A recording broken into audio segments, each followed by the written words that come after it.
দর্শক, আজকে আমরা ঈদ উল ফিতরের নামাজ কিভাবে হয় তা সরাসরি দেখব, শিখব। ঈদ উল ফিতরের নামাজ ইমামের পিছনে একটাদা করে পড়তে হয়, একা একা পড়া যায় না। ঈদ উল ফিতরের নামাজ আর ঈদ উল আজহার নামাজ একই রকম, শুধু নামাজের নিয়ত, নামাজের মধ্যে নামটা ভিন্নভাবে। ঈদ উল আজহা এভাবে বলতে হয়।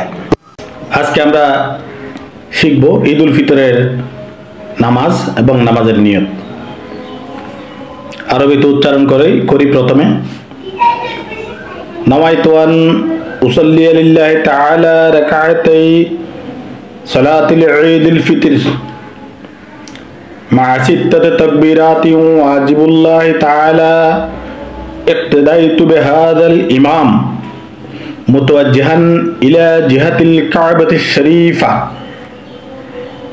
ইমাম আল্লাহু আকবার বলার সাথে সাথে আমরা আল্লাহু আকবার বলবো।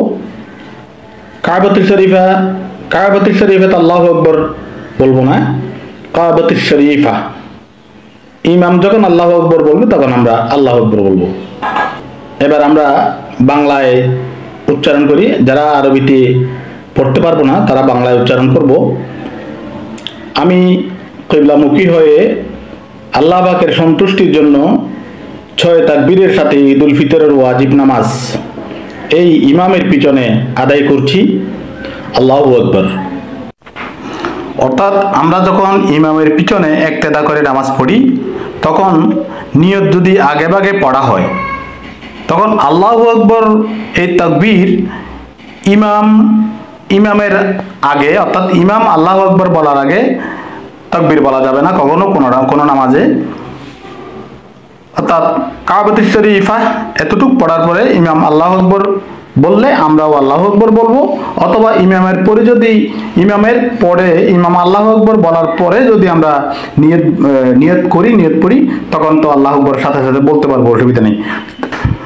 আসুন এখন আমরা ঈদ উল ফিতরের নামাজ পড়ার নিয়ম শিখে নিই। ঈদ উল ফিতর এক নিয়ত 2 রাকাত 6 তাকবীর। প্রথম রাকাতে 3 তাকবীর, দ্বিতীয় রাকাতে 3 তাকবীর। তাকবীর হচ্ছে তাকবীরে তাহরিমা, প্রথম তাকবীর হাত বাঁধা, কারণ এরপর ছানা পড়তে হবে। অর্থাৎ তাকবীর করার পরে ছানা পড়তে হবে। ছানা পড়ার পরে আবার এক তাকবীর, তারপরে হাত ছেড়ে দিতে হবে। তারপরে দ্বিতীয় তাকবীর, আবার হাত ছেড়ে দিতে হবে। তারপরে তৃতীয় তাকবীর অর্থাৎ আল্লাহু আকবার, তারপরে হাত বেঁধে ফেলতে হবে। এরপরে ইমাম সাহেব সূরা পড়বেন। ইমাম সাহেব সূরা ফাতিহা এবং অন্য সূরা মিলাবে। অন্য সূরা মিলানোর পরে তাকবীর দিয়ে রুকু করবে। রুকু সিজদা স্বাভাবিকভাবে করবে। করার পরে উঠে দাঁড়ানোর পরে দ্বিতীয় রাকাতে হাত বেঁধে দাঁড়াবে। তারপরে সূরা ফাতিহা পড়বে। তারপরে সূরা ফাতিহার সাথে অন্য সূরা মিলাবে। তারপরে চতুর্থ তাকবীর অর্থাৎ অতিরিক্ত তাকবীর, চতুর্থ তাকবীর দিবে, হাত ছেড়ে দিবে। তারপরে পঞ্চম তাকবীর দিবে, তার হাত ছেড়ে দিবে। তারপরে ষষ্ঠ তাকবীর দিয়ে হাত ছেড়ে দিয়ে সোজা রুকুতে চলে যাবে, রুকু করবে। তারপর স্বাভাবিকভাবে রুকু থেকে দাঁড়াবে, সিজদায় যাবে, 2টি সিজদা করবে। তারপর মতো তাশাহুদ, দরুদ শরীফ, দোয়া মাসুরা পাঠ করে সালাম ফিরিয়ে ঈদের নামাজ শেষ করবে। ইমাম সাহেব 2টি খুতবা পাঠ করবেন। মুক্তাদিরা মনোযোগ সহকারে খুতবা শুনবেন। খুতবা শোনা ওয়াজিব। উল্লেখ্য যে ঈদের নামাজের আযান এবং ইকামতের প্রয়োজন নেই। ঈদ উল ফিতর এবং ঈদ উল আজহার নামাজ একই রকম, শুধুমাত্র নিয়ত করার সময় ঈদ উল ফিতর অথবা ঈদ উল আজহার নাম পরিবর্তন করতে হয়। অর্থাৎ নাওয়াইতু আন উসাল্লি লিল্লাহি তাআলা রাকাতাই সালাতুল ঈদুল ফিতর, এটা ঈদ উল ফিতরের নামাজের নিয়ত। তারপরে নাওয়াইতু আন উসাল্লি লিল্লাহি তাআলা রাকাতাই সালাতুল ঈদুল আজহা, এটা ঈদ উল আজহার নামাজের নিয়ম। তো আসুন এখন আমরা সরাসরি প্র্যাকটিক্যালি কিছু নমুনা দেখি নামাজের তিন তাকবীর প্রথম রাকাতে তিন তাকবীর, দ্বিতীয় রাকাতে তিন তাকবীর দেওয়ার নিয়মটা প্র্যাকটিক্যালি দেখি। পবিত্র কোরআন শরীফ তেলাওয়াত শুনুন এবং শিখুন চ্যানেলে আপনাদেরকে স্বাগতম। আসুন নিয়ত করি।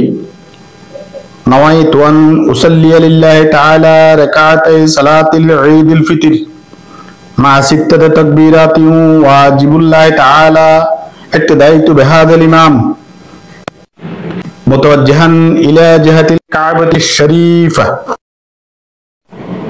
আল্লাহু আকবার। সুবহানাকাল্লাহুম্মা ওয়া বিহামদিকা ওয়া বারাকা ইসমুকা ওয়া তাআলা জাদ্দুকা ওয়া লা ইলাহা গায়রুক। আল্লাহু আকবার। আল্লাহু আকবার। আল্লাহু আকবার। তারপরে ইমাম সাহেব সূরা ফাতিহা পড়বেন এবং অন্যান্য সূরা মিলাবেন। স্বাভাবিকভাবে অন্যান্য নামাজের মতন নামাজ পড়বেন, রুকু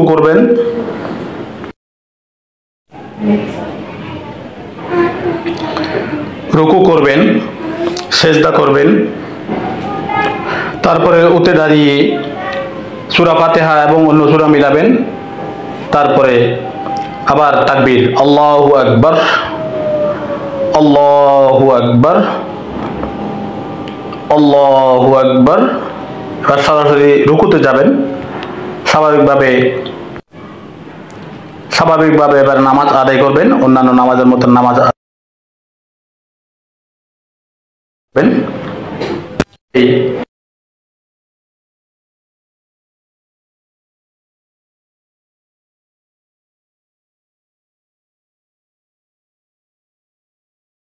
নামাজ আদায় হয়ে যাবে ইনশাআল্লাহ।